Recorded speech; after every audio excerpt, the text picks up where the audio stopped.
ஈழத்து காந்தி ஈழத் தமிழ் மக்களினுடைய இதய சிம்மாசனத்தில் என்றைக்கும் அமர்ந்து ஆட்சி புரிகின்ற சாந்தியின் உருவமான தந்தை செல்வா அவர்கள் தமிழ் உலகத்தில் அவர்கள் ஒரு தனி வரலாறாகும்.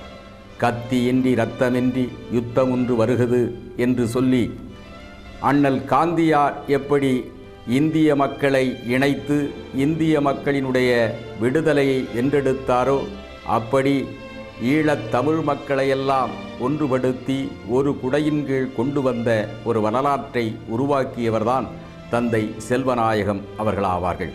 அறிவிலே சிறந்த மேடை அரசியல் அறிந்த ஞானி, நெறியிலே சிறந்த செல்வ நாயகன் நேர்மையாளன், பொறுமை உருவமான புண்ணியமூர்த்தியாலே சிறுமைகள் நீங்கி தமிழினம் நிமிர்ந்து வாழும். தந்தை செல்வா ஒரு சரித்திரம், அவர் ஒரு சகாப்தம், அவர் ஒரு தீர்க்கதரிசி. அவருடைய எண்ணங்கள் நிறைவேற இருந்தால் இலங்கை இப்படி சீரழிந்திருக்காது, சிறப்பாக இருந்திருக்கு. அவர் தமிழ் மக்களுக்கு மட்டுமல்ல, இலங்கை மக்கள் அனைவருக்கும் கிடைத்த ஒரு வரப்பிரசாதம். சொந்த வாழ்க்கையிலும் சரி, பொது வாழ்க்கையிலும் சரி, தர்மம், நியாயம், சத்தியம் இவற்றுக்கு கட்டுப்பட்டு நடந்த உத்தம புருஷர், ஒரு வரலாற்று நாயகன். இலங்கை வாழ் நாடு சீராகவும் சிறப்பாகவும் இருக்க வேண்டுமானால் அவர் கண்ட கனவு நிறைவேறி இருந்தால் இன்றைக்கு இலங்கை உலகத்தின் வரலாற்றில் பொன்னெழுத்துக்களால் பொறிக்கப்பட்ட ஒரு நாடாக விழுந்திருக்கு. அதை இன்றைய சமுதாயமும் எதிர்கால சமுதாயமும் சிந்தித்து பார்க்க வேண்டும். தந்தை செல்வநாயகம் அவர்களை நினைக்கிற பொழுது அவர் எனக்கு முன்னுக்கு இருப்பது போன்றுதான் நினைத்து நான் அவதானிக்கிறேன். ஒரு சாந்தமான, ஒரு அமைதியமான, எந்த நேரம் சிரித்து கொண்டிருக்கின்ற ஒரு உருவத்தைத்தான் நான் பார்க்கிறேன். மெலிந்த உருவமாக இருந்தாலும் அவர் கொண்ட கொள்கையிலே மிகவும் உறுதியாக எல்லோரையும் அவருடைய அந்த உண்மையை கூறி அவருடைய அந்த வார்த்தையிலே எல்லோரும் நம்பிக்கை வைக்கக்கூடியதாக அவருடைய உரை இருந்தது.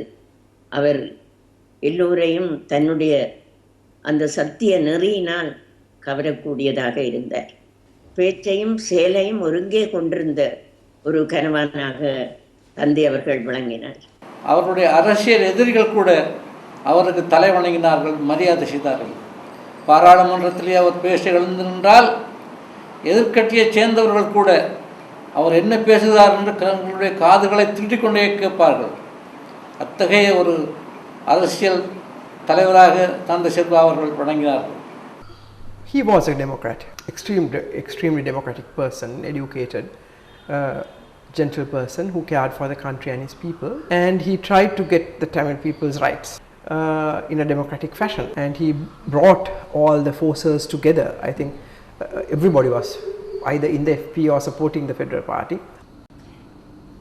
When I got to know him in the 70s, he was very frail, and towards the last stages of his life. I used to meet him with President Jayawardena when he was the leader of the opposition. Sometimes I had to get close to him to listen to what he was saying. His personality was of a leader who was committed both to his principle of winning the Tamils, say in the running of the country in accordance with his own policies. You know, I think very much, as I said, he was a man of enormous dignity and very clear principle. My impression of him was as a serious politician who meant what he said. Dignified countenance, not necessarily laughing or humorous or like that. He was rather serious minded, and he spoke always clearly, lucidly and relevantly. No additional expressions, no gestures, no political tantrums, but a very civilized, cultivated gentleman. He was frail, down with Parkinson's, and getting worse gradually. Kept in check with through an exercise regime which he rigorously followed. And one thing I clearly remember was the fact of his gait. When he walked, he used to walk with difficulty, a sort of a shuffling kind of gait. That I can remember. Also, about the way he spoke, what struck me was the great difficulty and concentration he showed in trying to say what he wanted to say, probably had to overcome his disability in speaking. So what struck me was that with all that, he did what he did, both as a senior appeal court lawyer and also as the main leader of the federal party in the north. ஆனால் வழமையாக மேடை எதிர பேசுவது தான் அரசியல்வாதிக்கு இருக்கிற மிக முக்கியமான ஒரு பண்பாக இருக்க வேண்டும் என்று நினைத்து கொண்டிருந்த காலத்திலே மிக மெதுவாக கர்ஜிக்காத ஒரு தொனியிலே பேசுகிற ஒருவர் எல்லா தமிழ் பேசும் சமூகத்தினரையும் ஒன்றிணைத்து அவர்களின் ஏக தலைவராக மிளிர்வது என்பது ஒரு சாமானியமான ஒரு விஷயம் அல்ல. அது அவருடைய ஆளுமையின் பாற்பட்ட விஷயம் என்பதை நாங்கள் இன்று ஆச்சரியத்தோடு பார்க்கிறோம். Physically he was quite a small weight person, but mentally he was a very, very strong person, as strong as steel. தந்தை ஒரு திடகாத்திரமும் வீர தீரமும் உடைய ஒரு சிறந்த வாலிபனாக இருப்பாரோ என்று தான் கற்பனையில் நினைத்திருந்தேன்.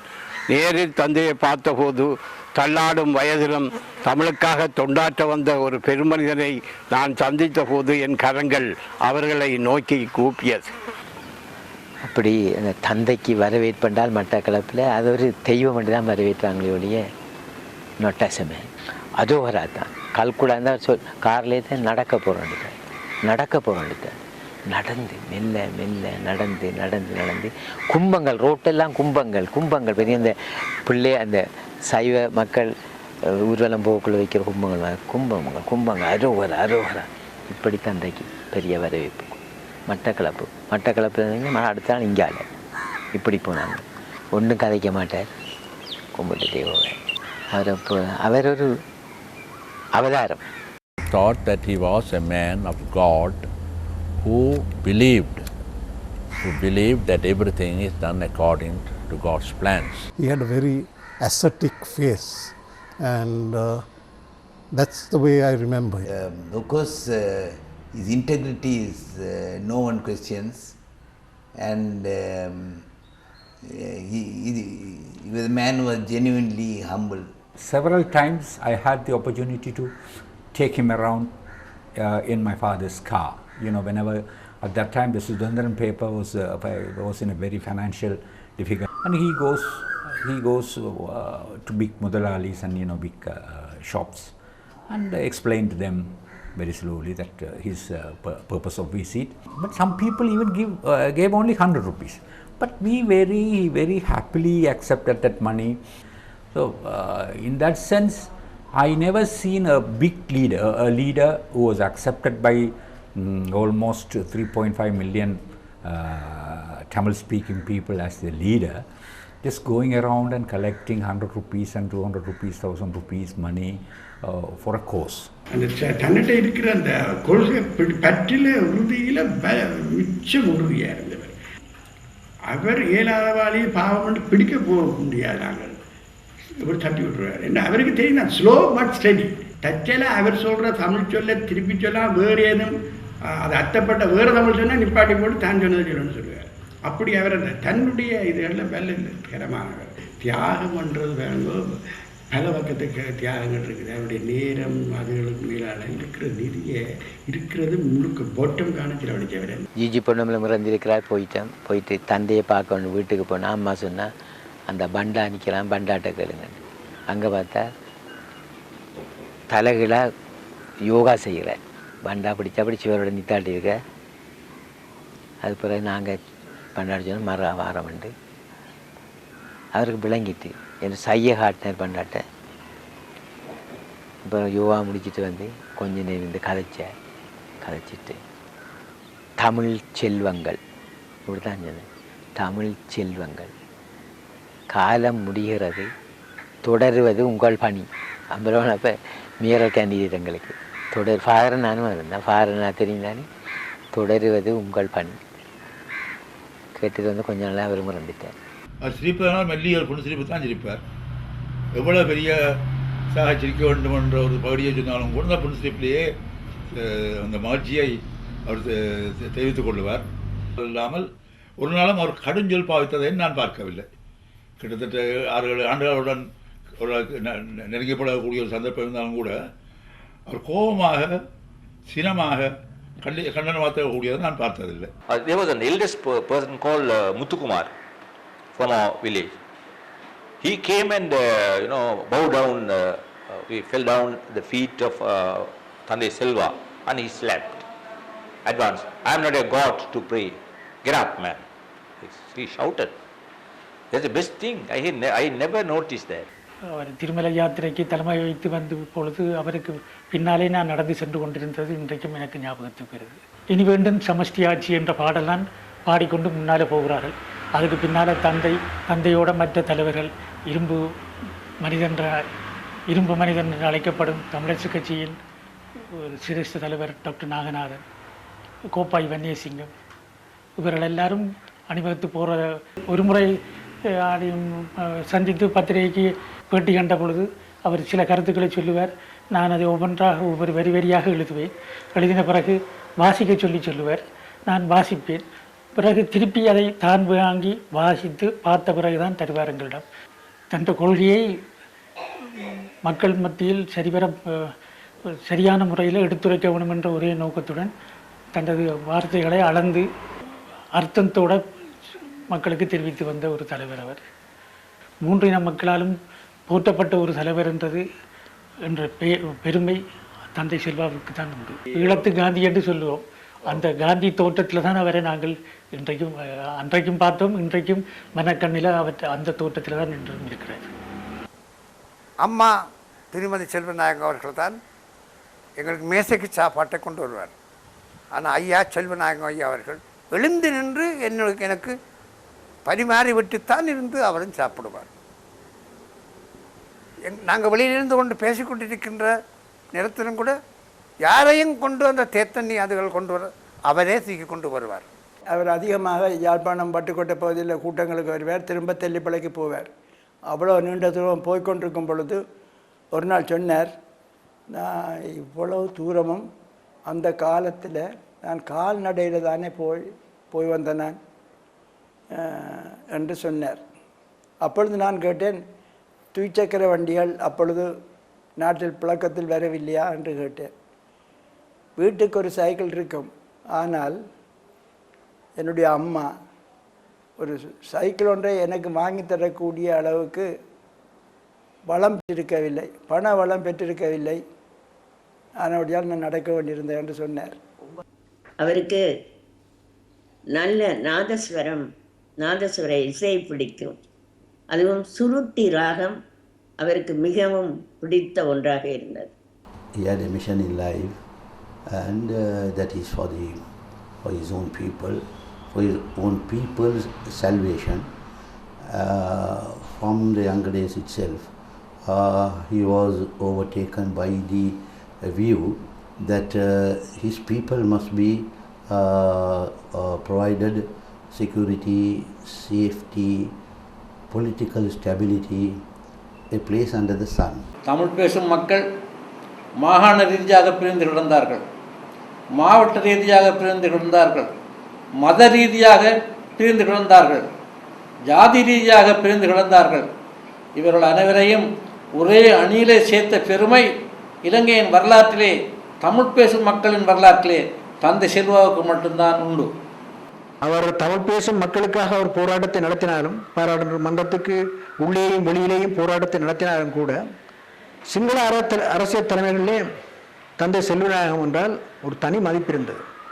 ஏனென்றால் அவர் எப்பொழுதும் உண்மையை பேசுவார், யதார்த்தமாக பேசுவார். மற்றது முழுக்க முழுக்க மக்கள் சார்பாக குரல் எழுப்புகின்றவர். அவரிடத்திலே வாயினாலே ஒரு பேச்சை நாங்கள் ஒரு உத்தரவாதத்தை வாங்கி கொண்டால் எழுத்து மூலமான ஒப்பந்தம் தேவையில்லை என்று சில குறிப்பிடக்கூடிய அரசு தலைமைகள் கருத்துக்களை பகிர்ந்திருந்த வரலாறுகளும் இருக்கின்றது. He was never for separate state. He was for federal state. Federalism only solution he thought, not separate state. And he was against this, the boys taking to arms.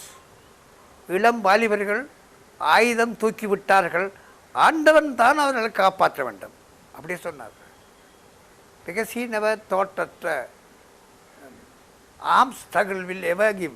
But there was lot of opposition to it. Everyone wanted to fight.